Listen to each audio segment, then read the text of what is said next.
erst gerade ist mir etwas Lustiges in den Sinn gekommen. Ich habe mir nämlich vorgestellt, dass ich einen Gang entlang laufe und am Ende des Gangs ist eine Tür.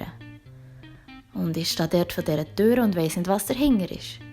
Dann tue ich die Tür langsam auf und tritt in diesen Raum hinein. Und in diesem Raum innen sind alle meine Ideen, die ich jemals hatte. Es sind alle Ideen drin, die ich jemals hatte und nicht umgesetzt habe. Und ich habe mir dann so vorgestellt, hey, wie wäre das, wenn ich die Ideen alle hätte umgesetzt? Ich wäre auch jetzt reich, irgendwo am Reisen, oder ich wäre die unglücklichste Person auf Erde, ich weiss es nicht. Und so viele Leute, wie auf dieser Welt wohnen und so viele Ideen, wie es hier auf dieser Welt gibt, das ist echt unglaublich. Es ist so viel Gedankengut herum. Das kann man fast nicht in Worte fassen, wie viele Ideen da herum sind. Und jetzt hast du auch so eine Idee. Du hast sicher auch schon sehr viele Ideen gehabt. Und jetzt hast du eine Idee, die ist gekommen und die ist geblieben. Und du willst die gerne umsetzen. Und du machst es einfach nicht. Weil du denkst, dir fehlt die Motivation zur Umsetzung dieser Idee. Ich selber habe auch oftmals das Gefühl, wenn ich eine Idee umsetzen will, jetzt habe ich gerade nicht den Lohn, die Idee umzusetzen. Ich habe gerade keine Lust, die Idee, die ich jetzt habe, anzugehen und etwas daraus zu machen. Mir fehlt die Motivation zum Machen. Und es wäre schade, eine Idee, eine Umsetzung, etwas machen, auf die Motivation zu beschränken. Weil das stimmt einfach nicht, dass uns die Motivation fehlt. So etwas wie Motivation, was ist das schon? Das frage ich mich schon seit langem. Wer hat das erfunden, Motivation? Unser Hirn ist so konzipiert, dass es gar nicht will, dass wir uns in neue Situationen hineinsteigern. Darum haben wir ja oftmals die Hemmschwelle, etwas zu machen. Wir schämen uns, etwas zu machen. Wir schämen uns, etwas zu sagen. Wir schämen uns, eine Idee an die Leute zu bringen. Wir wollen das gar nicht aktiv umsetzen. Darum finden wir auch immer Wege, dass wir eine Idee nicht machen müssen. Also wir verschieben es, wir prokrastinieren all die Sachen, die wir eigentlich machen möchten. Weil unser Hirn sendet Stoffe aus, die Stress auslöst. Und dann sagt unser Körper, hey, im Fall nicht eine gute Idee, halt, mach das nicht. Und genau so landen auch oder sehr viele Ideen genau in diesem Raum. In diesem Raum mit den unumgesetzten Ideen. Und wieso hadern wir so fest mit dieser Umsetzung, mit dem Machen?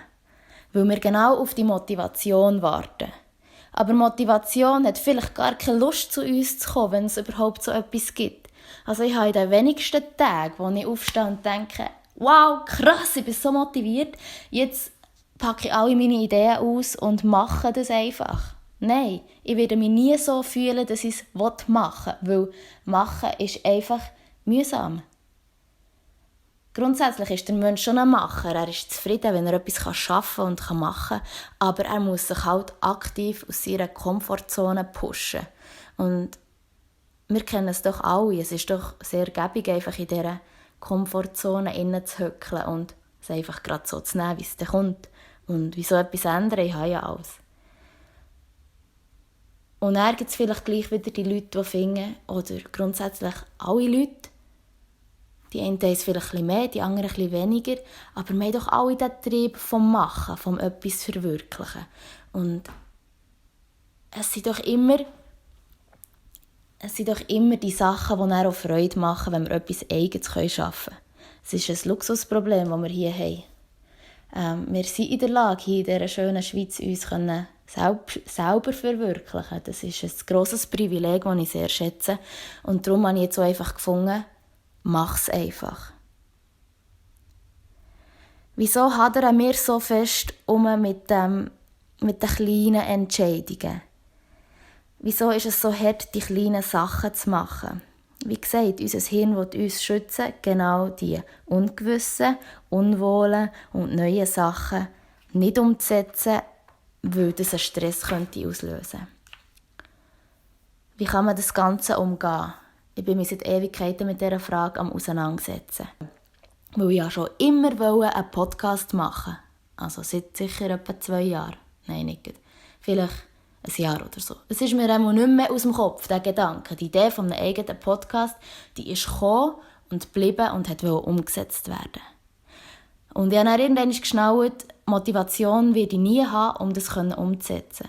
Und du hast vielleicht auch eine Idee. Vielleicht möchtest du anfangen, schöne Bilder zu zeichnen oder Fotos zu machen und die dann in einer Vernissage auszustellen. Vielleicht möchtest du auch eine Permakultur anfangen und du machst es einfach nicht. Und wieso? Weil deine Gewohnheiten, die du dir angeeignet hast, über deinen Lebensstil, über deine Lebenszeit, die passen einfach nicht, da passt das Ziel nicht rein. Und das Ziel kann ja nur verwirklicht werden, wenn man jedes Mal etwas drin investiert, weil von selber kommt es nicht. Du musst halt einfach auch gescheit arbeiten. Und ich möchte dir in diesem Podcast eigentlich ein paar Hilfestellungen geben oder ein paar Tipps, wie du auch machen kannst für das, was du eigentlich möchtest. Die Gewohnheiten, die wir haben, wenn wir Ideen haben, dann kommt irgendwann wieder der Punkt, wo das Zögern einsetzt. Und es geht darum, genau den kurzen Moment, die Millisekunden, wo die Idee, die wir haben, ruinieren, das Zweifeln und das Zögern, der kurze Moment. Es geht darum, den zu benennen und zu merken, jetzt kommt er, und den nachher zu eliminieren. Der Moment löst nämlich wieder den bekannten Stress aus, den wir vorher gesagt haben. Und das rationale Denken setzt in diesem Punkt nachher ein. Das, was sagt, ja, aber kannst du das? Oder hast du genug Material? Oder interessiert dich das irgendjemand, was du da erzählst? Und es geht darum, genau diese Gewohnheit von diesem Moment neu zu programmieren. Ich sage das jetzt so, als wäre unser Hirn ein Computer. Weil auf eine gewisse Art ist es das ja auch. Man redet hier von Neuroplastizität. Das ist etwas unglaublich Fassbares und das ist der Wahnsinn aus meiner Sicht. Weil Neuroplastizität bedeutet, dass wir altes Wissen entlernen und uns neues Wissen aneignen.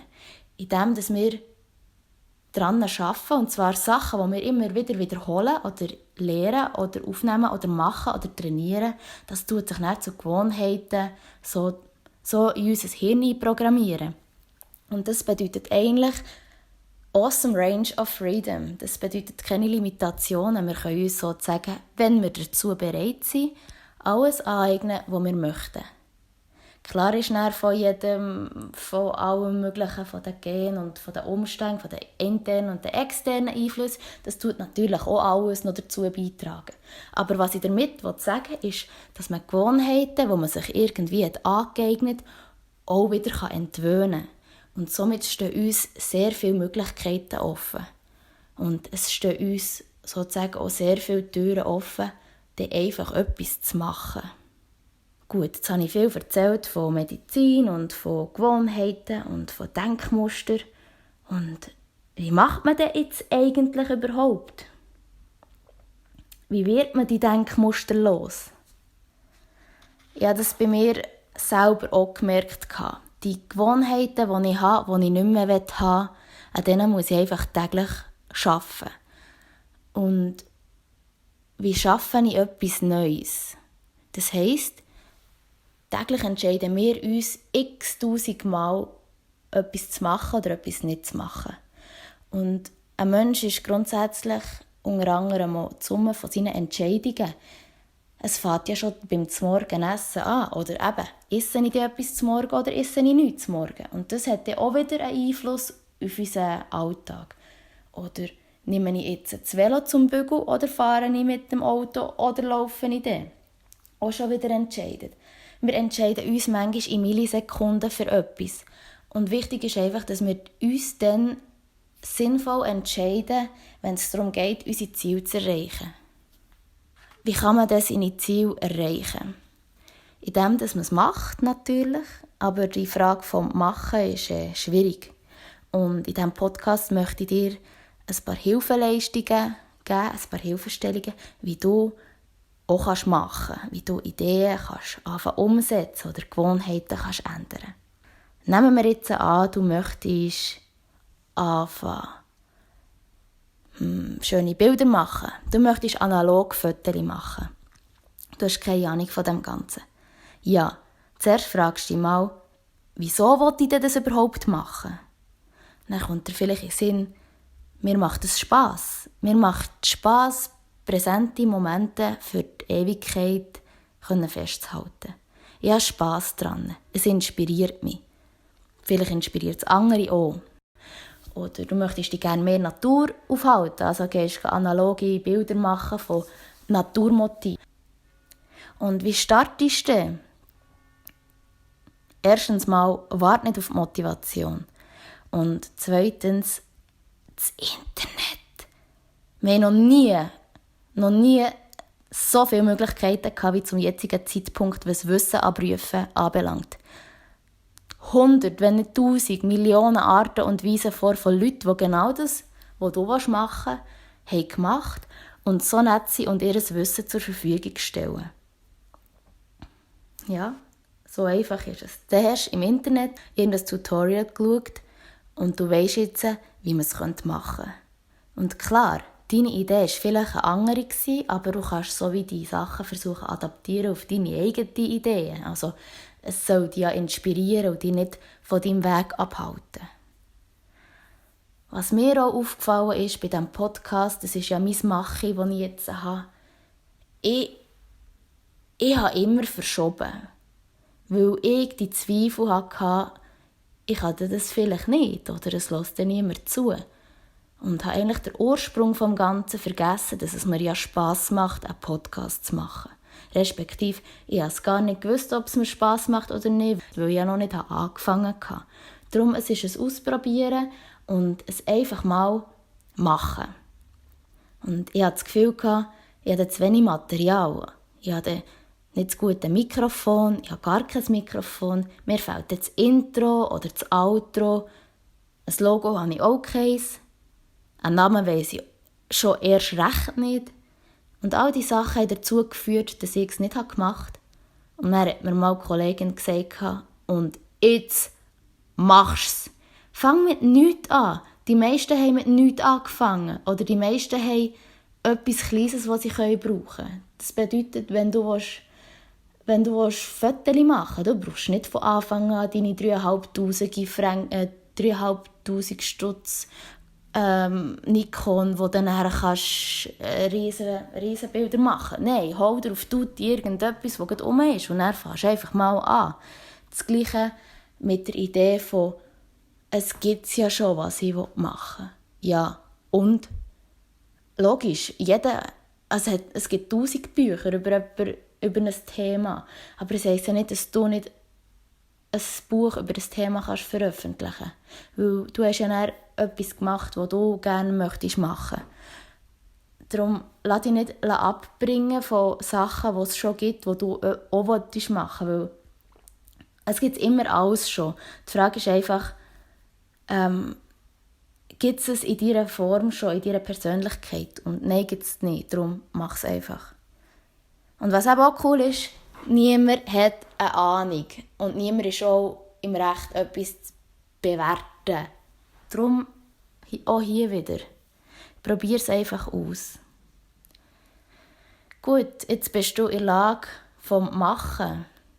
So wie ich war, als ich gefunden habe. Und jetzt ist der Zeitpunkt, wo ich mache. Und dann, schwupps, sind sie wieder da. Zweifel. Ich habe die Idee vom Podcast kaum jemandem gesagt, weil ich wollte vermeiden, dass mir Einflüsse von außen, dass die mich von meinem Ziel abhaben. Weil ich nämlich schon genug Zweifel von innen hatte. Und hier auch wieder. Die Zweifel, das ist der Schutzmechanismus von unserem Hirn, der uns sagt, mach es nicht, es ist unbequem. Und ich möchte dir gerne ein paar Sachen, die ich gemacht habe, oder die mir geholfen haben, bei diesem Weg vom Machen weitergeben. Nämlich hat mir mein einer Kollege vor langer Zeit mal ein Buch in die Hand gedrückt, weil ich eben gesagt habe, ich möchte gerne machen. Also dann ist es noch nicht um einen Podcast gegangen. Und dann hat er mir das Buch in die Hand gedrückt, das heisst «Eat That Frog».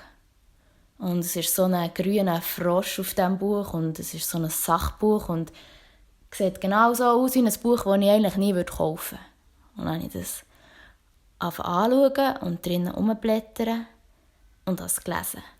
Und als ich das Buch gelesen habe, habe ich gedacht, shit, wo bist du mein ganzes Leben lang gewesen? Das Buch geht um Zeitmanagement. Und das Buch, der Titel, ist inspiriert von Mark Twain, der Tom Sawyer und Huckleberry Finn hat geschrieben unter anderem. Und es geht darum, der hat gesagt dann zumal, scheinbar, iss jeden Morgen einen lebendigen Frosch zum Morgen und du kannst annehmen, dass dir wahrscheinlich den ganzen Tag nichts mehr Schlimmeres passiert. Dann habe ich auch wieder gedacht, ja, also gut, jetzt habe ich hier einen Tisch vor mir und hier hockt der Frosch vor mir und schaut mich an. Und jetzt soll ich den essen und dann geht es mir besser. Toll. Das war natürlich eine Metapher. Und der Frosch war eine Metapher.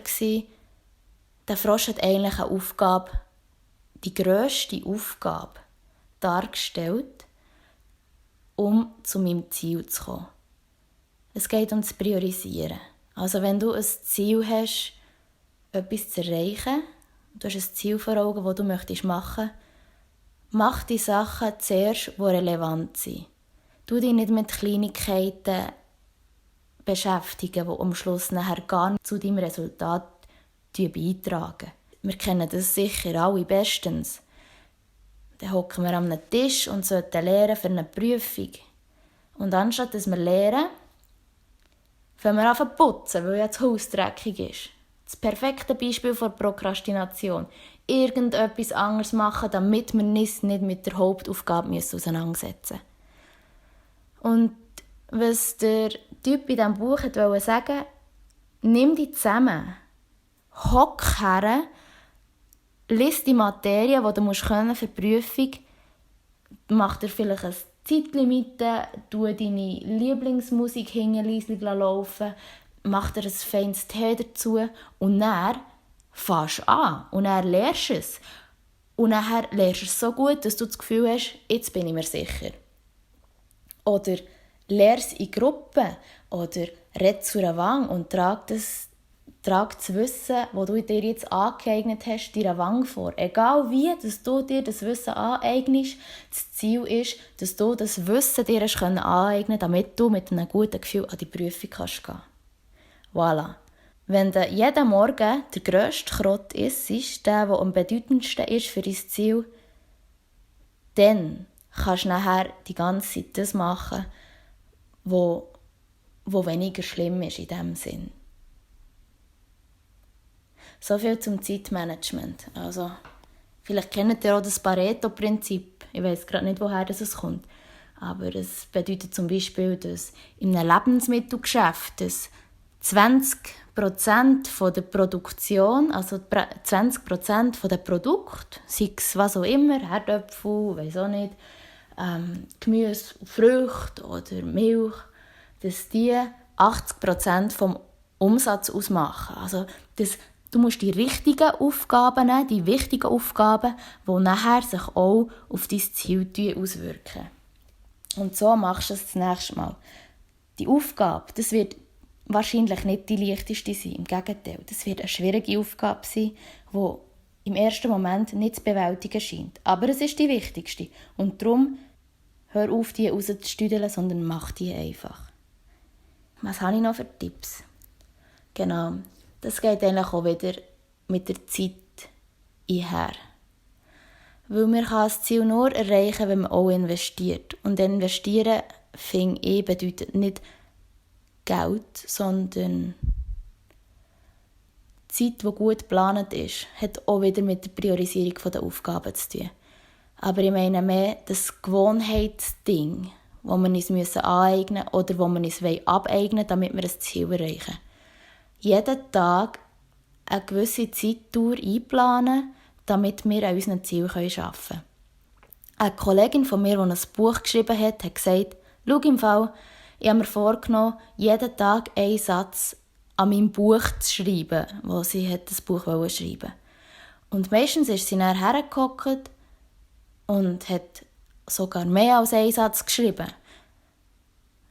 Und es ist einfach mehr, dass wir uns eine Zeit rauspicken im Tag, die für uns ist. Und an dieser Zeit arbeiten wir nachher an unserem Ziel. Es kann sein, dass dein Ziel ist, weniger gestresst im Alltag zu sein. Und auch hier musst du einfach bereit sein, jeden Tag etwas zu investieren in Form von dir Zeit nehmen, für dein Ziel zu erreichen. Und dort fängt es dann aber schon an, die ewig langen Diskussionen. Wenn dann Leute sagen, aber ich habe keine Zeit, dann versuch doch etwas, das dir eher weniger bedeutet in deinem Alltag, zu reduzieren und die Zeit für dich zu investieren.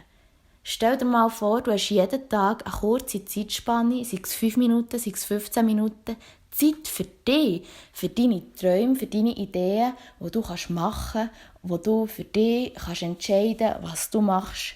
Und meistens planen dann Leute dort die Sachen ein, die für sie wichtig sind, die ihnen Spass machen.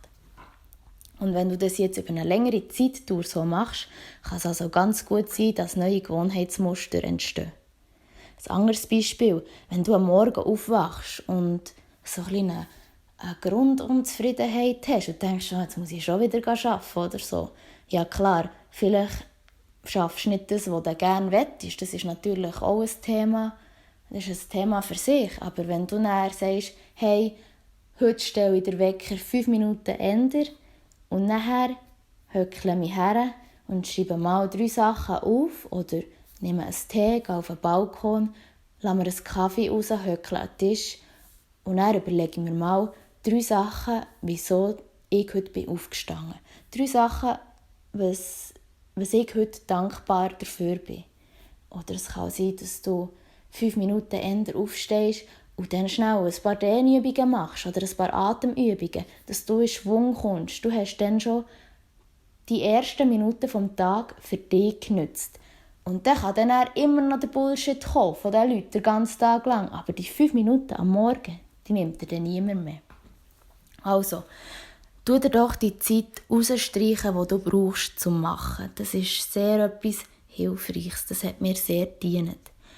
Und geh nicht fahrlässig mit dieser Zeit um. Verteidige die Zeit. Das ist deine. Wenn jetzt jemand sagt, ja, wir haben den und den noch abgemacht, dann kannst du sagen, hey, im Fall können wir es verschieben oder können wir es dann ein bisschen kürzer machen, weil ich habe dann noch Zeit für mich, die ich gerne auch noch will. Du kannst es natürlich auch vor dem Schlafen machen, indem du sagst, hey, ab dem 10 Uhr gibt es keine Social Media mehr, weil dann tue ich dann mein Nadel aus dem Zimmer raus, stelle es ab, habe mir dann vielleicht den alten Wecker vom Estri geholt und lasse mich dann wieder von dem wecken. Und dann machst du in diesen 2 Stunden, in dieser Halbstunde, bevor du dann gehst liegen, etwas für dich. Das Thema vom Machen, das interessiert mich, das fasziniert mich und das treibt mich an.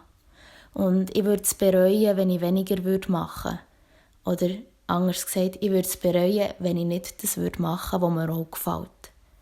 Darum, ich versuche mir jeden Tag so zu entscheiden, dass ich hinter dieser Entscheidung stehen kann und mir neue Gewohnheiten anzugewöhnen, die mich zu meinem Ziel bringen. Und die Hilfeleistungen, die Infos, die ich jetzt gegeben habe, die beruhen hauptsächlich auf dem Buch von Eat That Frog und von einer Psychiaterin aus Amerika, die heisst Mel Robbins. Und hier möchte ich noch einen weiteren Tipp geben, weil das Machen ist oftmals schwierig. Ich habe vorhin von dieser Millisekunde erzählt, bevor das Hirn fängt an zu zweifeln. Wie kann man die feststellen, die Sekunde, wo es darum geht, die richtige Entscheidung zu treffen? Und Mel Robbins, die hat dazu die 5-Sekunden-Regel entworfen. Und sie hat es so beschrieben, dass wenn eine Idee kommt oder ein Gedanke, dass man den innerhalb 5 Sekunden umsetzt. Weil sonst ist genau wieder unser besorgter Hirn, der sagt, hey, im Fall, schau schnell die Risiken, die da ist. Und dann zeigt es dir da mögliche Risiken auf oder Worst-Case-Szenarien, die noch gar nicht relevant waren. Aber sie versichern dir einfach schon die Idee. Und das nächste Mal, wenn du eine Idee hast, dann mach 5, 4, 3, 2, 1 und dann machst du es. 5, 4, 3, 2, 1 und du hast beim Takeaway die gesündere Variante, die ausgewogenere Menü-Variante gewählt. 5, 4, 3, 2, 1 und du bist das Mädchen in der Turnhalle, das dir so gefällt, das schon den ganzen Abend über schaut. Du bist sie ansprechen. Du hast von 5 zurückgezählt, hast deine Joggingschuhe angelegt und bist rausgerannt. Und 5, 4, 3, 2, 1. Du hast nicht mehr auf Snooze gedrückt, sondern du bist dann auf, wo der Wecker geläutet hat. Und bist stolz darauf gewesen. Und hast dir nachher vielleicht noch etwas überlegt, wo du heute dankbar dafür bist. Und 5, 4, 3, 2, 1. Ich mache es und poste jetzt den Podcast vom Machen. Merci, hast du zugelassen, hab Sorge und bis gleich.